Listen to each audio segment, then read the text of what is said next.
Chemistry का chapter number first तो हो गया था पूरा। अब चैप्टर नंबर 2 स्टार्ट करते हैं, जिसका नाम है अम्ल, अक्षार तथा लवण, एसिड, बेस एंड साल्ट। अंग्रेजी में बोलते हैं इसको एसिड, बेस एंड साल्ट। तो सबसे पहले इसमें जो शुरुआत करी जाती है हमारी, वो अम्ल से शुरुआत करते हैं। तो सबसे पहले तो हमें यही पता होना चाहिए कि भाई अम्ल होता क्या है। वैसे तो आप लोग पिछले चैप्टर में और कुछ 9th क्लास में आपने अम्ल के बारे में सुना भी है।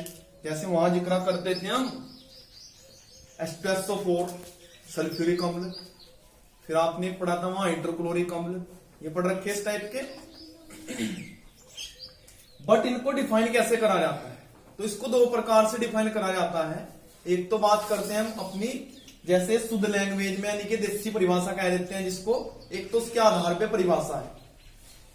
इसकी जो मेन उत्पत्ति है अम्ल की, एक शब्द है एसिडस, एसिडस। और ये शब्द जो है आपने कई प्रकार की भाषा पढ़ी है, जैसे ग्रीक भाषा होती है, जर्मन होती है, रूस होती है। तो इसमें एक भाषा आपने पढ़ रखी लैटिन, लैटिन भाषा।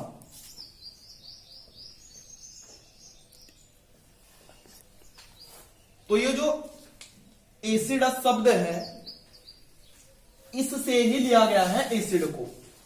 एसिडस शब्द जो है किसका है, लैटिन भाषा का है, और इसी से क्या लिया गया है, एसिड। और इसका अर्थ होता है खट्टा।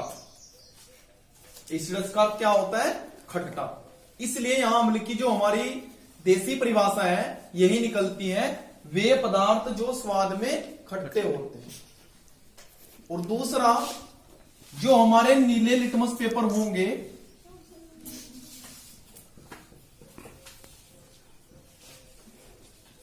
जो नीला लिटमस पेपर होगा हमारा, जो प्रयोगशालाओं में प्रयोग करते हैं हम, उसको क्या कर देता है, ये लाल कर देता है। जाना कि आप अम्ल की जरा सी मात्रा नीले लिटमस पेपर पे अगर डाल देंगे तो उसको क्या बना देगा, ये लाल बना देगा। क्लियर हो गया यहां तक सभी का पॉइंट समझ में आ गया। तो ओवरऑल इसकी जो देसी परिभाषा है क्या होगी कि अम्ल वे पदार्थ होते हैं जो स्वाद में खट्टे होते हैं तथा नीले लिटमस पेपर को लाल कर देते हैं। क्लियर होगी बात। जैसे एग्जाम्पल, खट्टे कौन कौन होते हैं भाई, जैसे नींबू है, खाया है सभी ने नींबू, खट्टा है। मौसमी है, खट्टी है। और बताइए इमली, इमली खाते हैं इसे आप क्या बोलते हो, खटारा, खटारा ही तो बोलते हैं ना, आप इसको खाते रहते हैं तो खटारा बोलते हैं, यानी कि इमली। तो ये जितने भी हमारे खट्टे पदार्थ हैं मोस्टली, ये सारे के सारे क्या है, हमारे अम्ल है। क्लियर हो गया पॉइंट यहां तक, कोई प्रॉब्लम किसी को। चलिए come to the next point. इसमें जो अब मेन परिभाषा है जो हम परीक्षा में भी लिखेंगे, ये तो एक प्रकार से इसका गुण है, गुण के आधार पर आपने परिभाषा दे दी इसको। लेकिन जो केमिकल डेफिनेशन होती है वो आएगी अब इसकी। चलिए पहले इसकी जो परिभाषा पढ़ते हैं, एक वैज्ञानिक थे आर्हीनियस।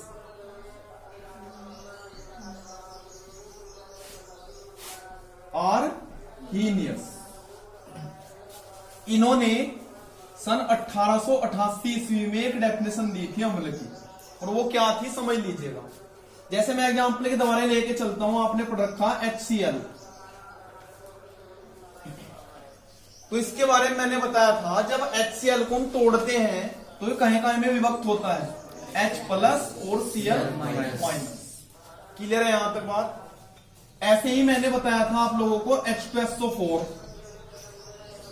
यह आपका कहीं में टूट जाएगा यहां से H+ और SO4-2। क्लियर होगी बात यहां तक। आगे एक दो एग्जांपल और ले लेते हैं, जैसे HNO3 है,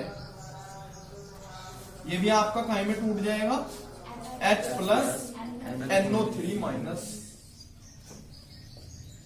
कोई दिक्कत यहां तक, ये तो पता है ना सभी को। ये यहां डबल एरो का चिन्ह जो मैं लगाता हूं, आधा ऊपर आधा नीचे, इसका मतलब क्या है कि इससे ये बनता है और इससे ये बनता है। पहले भी समझाया था उसमें मेरे ख्याल से आयनिक वियोजन में, है ना। अब डेफिनेशन क्या है इसकी, इन तीनों जो हमने एग्जांपल लिए हैं, इनमें आप कॉमन सी बात क्या देख रहे, प्रत्येक में आपको क्या देखने को मिल रहा, H+ आयन दिखाई पड़ रहा है कि नहीं पड़ रहा है। जितने भी आपने एग्जांपल लिए, 3 लिए भी, आगे भी और लेके चलेंगे, सब में कॉमन सी क्या बात देख रहे हैं, H+ आयन निकल रहा। तो बस यही परिभाषा दी थी आर्हीनियस ने सन 1888 ईस्वी में क्या बताया था उन्होंने कि अम्ल वे पदार्थ होते हैं जो रासायनिक अभिक्रिया में H+ आयन देते हैं। और इसको हिंदी में क्या लिखेंगे आप? Hydrogen ion. क्या लिखेंगे? यहां हिंदी में लिख देना हाइड्रोजन आयन, ये भी हाइड्रोजन आयन, ये भी हाइड्रोजन आयन। और इसको लिखोगे आप क्लोराइड आयन, और ये आपका सल्फेट आयन, और ये आपका नाइट्रेट आयन।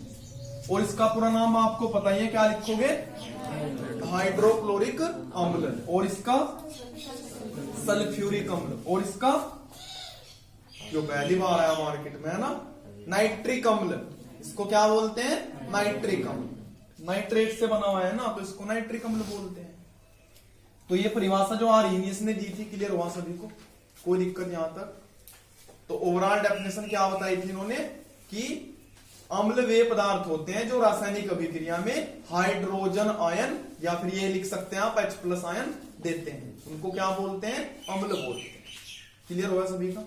चलिए एग्जाम्पल एक दो और लेके चलते हैं। और इसके बाद एक वैज्ञानिक और आए थे जिन्होंने परिभाषा दी थी, ब्रांस्टेड एवं लोरी।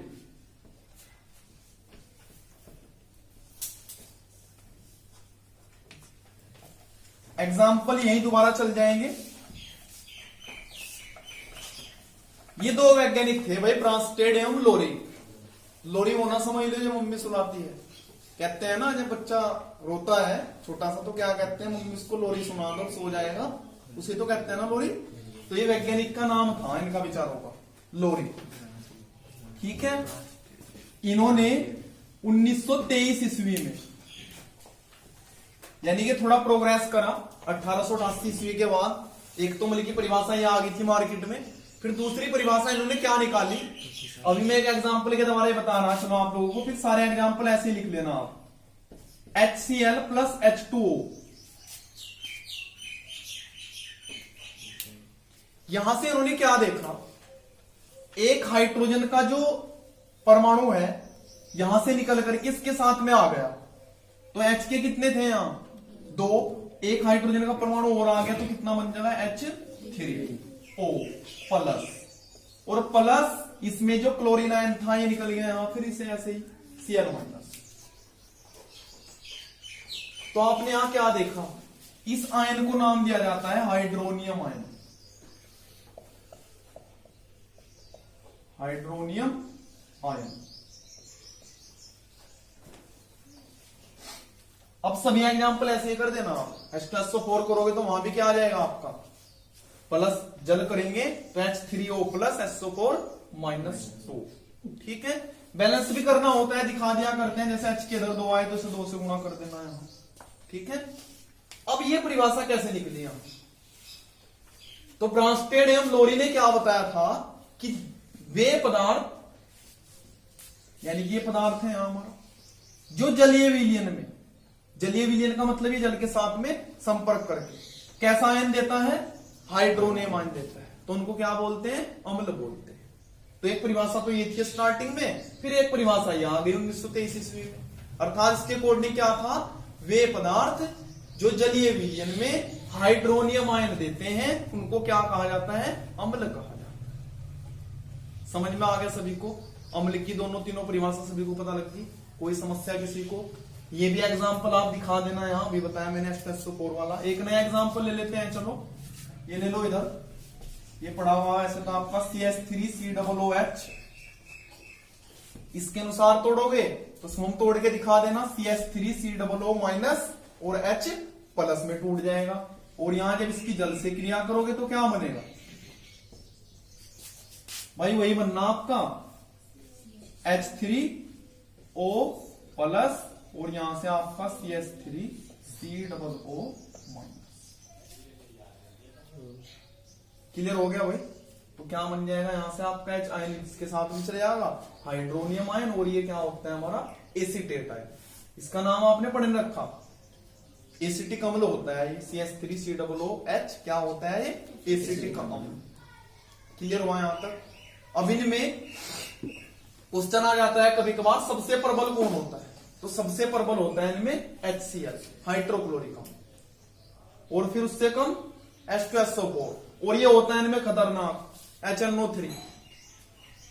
ये जो विस्फोटक सामग्रियां बनती हैं वो HNO3 का इसमें प्रयोग किया जाता है, यानी कि नाइट्रिक अम्ल का प्रयोग किया जाता है। जो जब दीपावली आने वाली है ना, उस पर आप क्या करोगे, पटाखे छुटाएंगे ना, तो ये पटाखियों में जो है ये HNO3 का ही प्रयोग किया जाता है। हमने पढ़ी थी भाई। अगला टॉपिक है अब हमारा इसमें अम्ल के प्रकार, यानी कि अम्ल हमारे कितने प्रकार के होते हैं। तो मेन जो अम्ल हैं हमारे वे होते हैं 2 प्रकार के, जो मैंने लिखे भी है सामने। एक तो होता है प्रकृति प्रदत्त अम्ल और दूसरे होते हैं हमारे खनिज अम्ल। अब सबसे पहले समझते हैं प्रकृति प्रदत्त अम्ल क्या है। स्वामी डेफिनेशन दे रहे, प्रकृति यानी कि प्राकृतिक, प्रदत्त माने प्रदान किए गए अम्ल, अर्थात जो प्रकृति में हमें मिलते हैं उन अम्लों को हम क्या कहेंगे, प्रकृति प्रदत्त अम्ल कहते हैं। अधिकतर जो प्रकृति प्रदत्त अम्ल हैं ये हमारे खाद्य पदार्थों में होते हैं। जैसे कि कुछ मैंने टेबल बना रखी, कौन से पदार्थ में कौन सा अम्ल होता है, और ये आपके क्वेश्चन कंपटीशन लेवल पे भी यहां से 1-2 क्वेश्चन पूछा जाता है, भाई इसमें कौन सा अम्ल होगा। ठीक है, तो प्रकृति प्रदत्त अम्ल समझ में आ गए भाई सभी को। प्रकृति प्रदत्त अम्ल क्या होगा, जो हमें प्रकृति में प्राप्त होते हैं, यानी कि मोस्टली कहां से प्राप्त होते हैं, खाद्य पदार्थों से प्राप्त होते हैं, उनको हम क्या कहते हैं, प्रकृति प्रदत्त अम्ल कहते हैं। बात समझ में आ गई। जैसे प्रकृति प्रदत्त अम्लों की टेबल जो है, जैसे आप सिट्रस फल यानी कि प्याज वगैरह जो होती है हमारी, इसमें अम्ल होता है एस्कॉर्बिक अम्ल, और ये किसका स्रोत होता है, विटामिन सी का, और इसका सूत्र होता है C6H8O6, ये इसका अणुसूत्र होता है। ऐसे ही फिर आप जैसे सेब की बात करते हैं तो सेब में होता है मैलेइक अम्ल, ये लिखा गलत गया थोड़ा, मैलेइक अम्ल बोलते हैं इसको, ठीक है, मैलेइक अम्ल, और इसका फॉर्मूला होता है C4H7O5। फिर अगला आपका दही या खट्टा दूध, खट्टा दूध एक प्रकार से दही होगा, इसमें होता है आपका लैक्टिक अम्ल, और इसका सूत्र होगा C3H6O3। ठीक है, इस प्रकार आपका इमली, इमली भी आपकी खट्टी होती है, वैसे इसमें टार्टरिक अम्ल होता है। ठीक है भाई, C4H6O6 इसका फॉर्मूला हो जाएगा। फिर आपका सिरका, सिरका देखा है ना, जो मोस्टली चरखे वगैरह में निकालते हैं हम सिरका, उसको प्रयोग करते हैं। ये आजकल जो आप चाउमीन वगैरह खाते हो इसमें तो डालते हैं ना सिरके को, और मोस्टली क्या करते हैं, इसको अमरूद के साथ लगाकर खाते हैं, उससे इसका टेस्ट बढ़ जाता है, तो सिरका है। वैसे तो आजकल चाउमीन वगैरह में खाओ जाओ तुम, तो सिरका पता है सभी को, एसिटिक अम्ल भी कहा जाता है, यानी कि इसमें कौन सा अम्ल होता है, एसिटिक अम्ल। इसका सूत्र भी आप लोगों को पढ़ा रखा पहले से ही, CH3COOH। ऐसे ही फिर आपका ठंडे पेय, ठंडे पेय का मतलब जो ठंडे पदार्थ आप कोल्ड ड्रिंक वगैरह पीते हैं, इसमें कार्बोनिक अम्ल होता है। कार्बोनिक अम्ल एक दिन बताया था मैंने, H2CO3, ये आपका लिखा हुआ भी है, H2CO3 कार्बोनिक अम्ल है हमारा। क्लियर है भाई बात। इसके पश्चात संतरा है, नींबू वगैरह जो होते हैं, मौसमी भी इसी में आ जाएगी, मौसमी कहते हैं जिसको, है ना, इसमें होता है सिट्रिक अम्ल, C6H8O7 सॉरी। टमाटर, इसमें ऑक्जेलिक अम्ल होगा, C2H2O4। फिर आपका चींटियां नेटल का डंक, नेटल किसे बोलते हैं बताइए, नेटल मकोड़ा। नेटल जो है एक प्रकार का ये बिच्छू टाइप का घास होता है, बिच्छू को भी कह देते हैं एक प्रकार से, लेकिन बिच्छू टाइप का एक घास होता है, और ये अगर इसको स्पर्श कर लिया जाए तो ऐसी फीलिंग आती है जैसे बिच्छू ने काट लिया हो, कांटा से चुभता है वहां से, तो उसे नेटल कहा जाता है। ठीक है, एक प्रकार से बिच्छू का डंक ही है ये। तो चींटी या नेटल के डंक में होता है मेथोनोइक अम्ल, तो इसका IUPAC नाम होता है, चैप्टर नंबर 4 में पढ़ेंगे, और वैसे इसका नाम होता है फार्मिक अम्ल। सबसे ज्यादा इंपॉर्टेंट है, परीक्षा में पूछे जाने वाला फार्मिक अम्ल के बारे में, कंपटीशन लेवल पे बहुत ज्यादा क्वेश्चन आता है। तो इसमें होता है HCOOH, ये फार्मिक अम्ल का फॉर्मूला है। तो ये टेबल आप लोगों को याद करनी है भाई, ठीक है, इसमें से 1 नंबर का क्वेश्चन बन जाता है हमारा। ये कौन से अम्ल है हमारे, प्रकृति प्रदत्त अम्ल। सारे के सारे प्रकृति में नहीं मिलते, प्रकृति में मिलते हैं, घर पे तो कोई सा तैयार नहीं कर रहा नींबू को, मैं कृत्रिम विधियों से तैयार कर रहे हो। टमाटर वमाटर सारे के सारे क्या है, हमें प्रकृति में मिलते हैं। क्लियर होगी बात। आगे बात करते हैं खनिज अम्ल की। खनिज अम्ल का मतलब जो हमें खनिज पदार्थों से प्राप्त होते हैं, खनिजों से प्राप्त होते हैं। खनिज और अयस्क का आपने लास्ट टाइम किसी क्लास में पढ़ा होगा, खनिज और अयस्क के बारे में पढ़ा था ना। खनिज और अयस्क दो टॉपिक थे वहां, अगले चैप्टर में यहां भी आ जाएंगे धातु और अधातु में। तो खनिज पदार्थों से जो अम्ल आप तैयार करेंगे उनको क्या कहेंगे हम, खनिज अम्ल। जैसे इनको मोस्टली प्रयोगशालाओं में तैयार किया जाता है, जैसे आपने लास्ट टाइम पढ़ भी रखे HCl H2SO4 HNO3, ये सारे के सारे हमारे क्या होते हैं, खनिज अम्ल होते हैं। ठीक है, और ये जो खनिज अम्ल हैं इनकी अपेक्षाएं अधिक हानिकारक होते हैं। अगर ये त्वचा वगैरह पे पड़ जाए तो त्वचा को क्या करते हैं, इफेक्टेड करते हैं। खासकर सांद्र H2SO4 ये वाला, ये खतरनाक होता है। अगर गलती से त्वचा पे पड़ जाए तो त्वचा को जला देता है। कभी कभार किसी कागज पे भी पड़ जाता है तो कागज को भी फूंक देता है, इसलिए त्वचा को भी इफेक्टेड करता है। इसलिए कहा भी जाता है प्रयोगशाला में जब आप प्रयोग करते हैं कि भाई इनका प्रयोग सावधानी से करना चाहिए। तो आप लोगों की अम्ल समझ में आ गए भाई कितने प्रकार के होते हैं, कैसे होते हैं हमारे। ठीक, फिर इसमें एक शब्द पढ़ेंगे आप, यहां कहा जाता है कि भाई विशेषकर सलाह दी जाती है कि हमें अम्ल कैसे प्रयोग करने चाहिए, तो मोस्टली में तनु अम्ल प्रयोग करने चाहिए। अब तनु या सांद्र क्या होता है, हो सकता है 9th क्लास में पढ़ा हो आप लोगों ने, बताया हो, फिर भी समझ लीजिएगा। जो होते हैं अपनी प्योर अवस्था में, बिल्कुल प्योर हैं, उनको क्या कहा जाता है, तनु कहा जाता है। अंग्रेजी में क्या बोलते हैं उनको, डाइल्यूट। नहीं, उल्टा हो गया भाई सिस्टम। सांद्र जो है वो क्या है हमारा, वो अपनी प्योर अवस्था में है, प्योरिटी बिल्कुल। और तनु, उसमें जब पानी की मात्रा मिला दी जाती है तो वो तनु बन जाता है, या फिर उसको अंग्रेजी में कहते हैं डाइल्यूट। जैसे एक दिन शायद मैंने पढ़ाया था, मेरे याद आ गया 9th क्लास में, आपका एग्जांपल दिया था। जैसे स्टार्टिंग में आप मान लीजिए दूध निकाल कर लाएगा या भैंस का, तो प्योर है, उस टाइम पे वो सांद्र है, कंसंट्रेट है। और जैसे ही क्या करेंगे आप, उसमें आपको दूध वाले को बेचना है तो 1 लीटर उसमें पानी डाल दीजिएगा। आधा लीटर दूध का 1 लीटर पानी डाल दिया आपने, तो कितना बना दिया, वो 1.5 लीटर। तो क्या बना दिया आपने, वो डाइल्यूट बना दिया, अर्थात उसको आपने तनु बना दिया। बात समझ में आ गई। इसलिए कहा जाता है कि तनु अम्लों को हमें मोस्टली प्रयोग करना चाहिए। ठीक है भाई।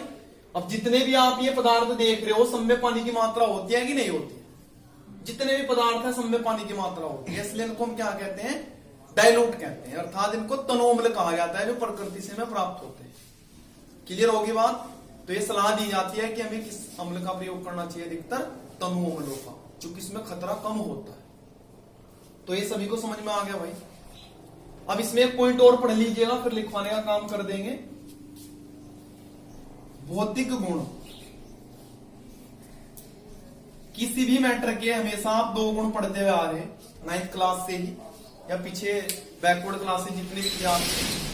एक तो होता है भौतिक गुण और एक होता है रासायनिक गुण। इसके बारे में तो सभी को पता है, भौतिक गुण किसे कहते हैं, रासायनिक गुण किसे कहते हैं। किसी को याद है तो जरा बताइए। अच्छा, भौतिक गुण क्या है, रासायनिक गुण क्या है।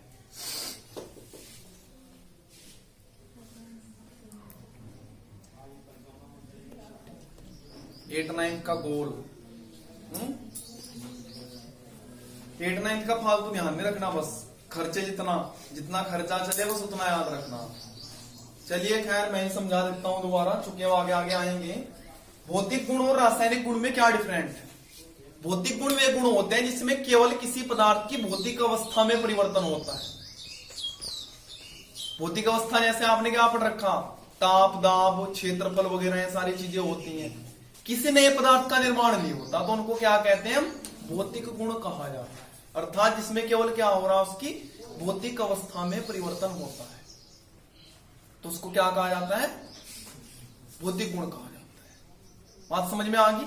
और रासायनिक गुण में क्या होगा, जब पदार्थ आपस में क्रिया करते हैं तो किसी नए पदार्थ का जब निर्माण होता है तो उसको क्या कहा जाता है, रासायनिक गुण कहा जाता है। आपके पास में एग्जाम्पल भी थे, बहुत सारे दे रखे थे कि भाई भौतिक गुण इनमें से कौन से है, रासायनिक गुण कौन से है, 9th क्लास में आपने पढ़ा भी था। ठीक, तो जैसे हमने H2+O2 क्रिया करी थी, इसमें नया पदार्थ क्या बना था, जल। तो एक ऐसा परिवर्तन है इनके बीच होने वाला, रासायनिक परिवर्तन है। ठीक है, और जहां किसी नए पदार्थ का निर्माण नहीं होगा तो वो कैसा परिवर्तन है, वो भौतिक परिवर्तन है। क्लियर होगी बात, कोई प्रॉब्लम? चलिए इसके भौतिक गुणों की बात करते हैं हम लोग हम। तो मतलब के भौतिक गुण उसके जो परिभाषा है एक प्रकार से वो इसके गुणों से निकलती है, जो देसी परिभाषा बोली जाती है वो उसके गुणों से प्राप्त होती है। तो इसके भौतिक गुण यही है। पहला हमने क्या पढ़ा था कि इनका स्वाद कैसा होता है, खट्टा होता है। तो ये इसके भौतिक गुणों को दर्शा रहा, अर्थात इनका स्वाद कैसा है, खट्टा। दूसरा क्या बताया था, नीले लिटमस पेपर को लाल कर देते हैं।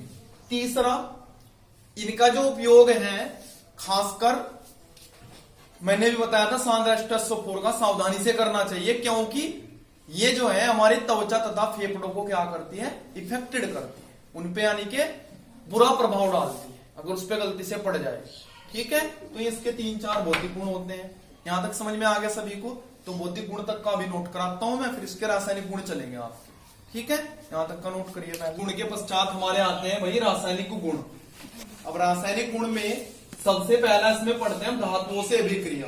ये ऑलरेडी पढ़ा हुआ है हमारा चैप्टर नंबर 1 में, हमने पढ़ लिया पहले से।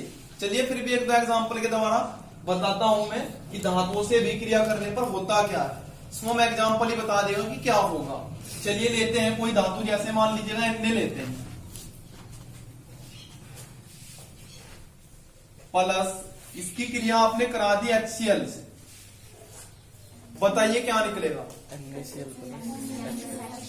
पक्के हो रहे हो तुम तो, इसका मतलब पहले ही पढ़ा हुआ, इसलिए कहा था ना चैप्टर नंबर 1 में आपने ये चीजें पढ़ ली। तो यहां से सिंपल सी बात है, कैसे क्रिया होगी, Na प्लस में टूट जाएगा ये आपका, यहां ये H प्लस और Cl माइनस होता है, ये इसके साथ में क्रिया कर जाएगा, सीधी सी बात है। तो क्या बन जाएगा, NaCl, ये इक्वेशन मेरे ख्याल से पहले पढ़ी हुई, और प्लस यहां से हाइड्रोजन गैस क्या हो जाएगी, बाहर निकल जाएगी। एक प्रकार से विस्थापन अभिक्रिया भी भाई, कम क्रियाशील धातु को यहां से क्या कर दिया, इसने विस्थापित कर दिया। ठीक है, और साथ में धातु क्रिया अम्ल से भी होगी। ये मैंने बता रखा, जहां भी कोई गैस निकलती है ऊपर की ओर इंडिकेट करते हैं, क्यों, क्योंकि गैस हमेशा ऊपर की ओर ही निकलती है। ठीक है, तो क्या पता लगा भाई आपको इस एग्जांपल से कि जब किसी अम्ल की क्रिया आपने धातु से कराई तो क्या हुआ, एक तो क्या प्राप्त हुआ हमें, लवण। ये लवण होता है NaCl, क्या बोलते हैं इसको, नमक, या ना कि सोडियम क्लोराइड। शुद्ध देसी भाषा में पता है आपको क्या बोलते हैं, नून, है ना। चलिए प्लस में क्या निकला यहां, हाइड्रोजन गैस। तो दो बातें हमें पता लगी यहां से कि जब अम्ल की क्रिया हम किसी धातु से करेंगे तो एक तो हमें लवण प्राप्त होता है, और दूसरा हर स्थिति में क्या प्राप्त होगा आपको, हाइड्रोजन गैस प्राप्त होती है। क्लियर होगी बात? तो पता लग गया धातु से क्रिया करने पर क्या होता है। अब एग्जाम्पल कितने लेते रहो नए नए। चलिए अब एग्जाम्पल में आप लोगों से पूछूंगा, आप करके दिखाएंगे क्रिया। Mg plus H2SO4, MgSO4 plus H2, पक्का? अच्छा चलो भाई, सबको पता है इसकी दो होती है, इसकी दो होती है, दो से दो कैंसिल, क्या निकलेगा, MgSO4 प्लस H2। अब जिसे मैं पूछूंगा केवल वो बताएगा। एल्यूमिनियम की क्रिया कर रहे हैं मान लीजिएगा हम HCl से, बताओ सीएम क्या निकलेगा, Cl3, हाँ AlCl निकलेगा। अरे सेम लिखता तो देख, एल्यूमिनियम की कितनी बता, तो फिर AlCl3 निकलेगा। अब आई दिमाग में बात, AlCl3 प्लस, पता लग गया सभी को भाई, AlCl3 क्यों निकलेगा, चूंकि इसकी संयोजकता कितनी होती है, 3 होती है। एल्यूमिनियम की 3, इस पे आ जाएगी, इस पे बैलेंस भी करते रहो भाई साथ साथ। ये तो बैलेंस है पहले से ही, ये बैलेंस नहीं है, इसे 2 से गुणा करनी पड़ेगी, फिर इसे भी 2 से करनी पड़ेगी, और फिर इसे भी 2 से गुणा करनी पड़ेगी। ये तो मेरे ख्याल से बैलेंस है। इसे इधर 3 से कर लो, नहीं 2 से करो ना, पहले इधर 3 आए, इसे 3 से काम नहीं चलने आ करेगा, पहले से 2 से करनी पड़ेगी। अब इसे 2 से करो, अब यहां इसके कितने हो गए, 3 दूनी 6। तो यहां हाइड्रोजन के कितने हैं? 2 और यहाँ 6 से अगर गुणा कर रहे हैं तो इधर हाइड्रोजन के 3 से कर दो। ठीक है भाई, ये तो बैलेंस करने का तरीका है, कैसे ही कर लीजिएगा। और एग्जांपल ले लो, 1-2 लेना है तो Zn प्लस H2SO4, ये एग्जांपल तो आपके सपने में भी आने लगा होगा। ZnSO4 plus H2 ZnSO4 plus H2। Very good.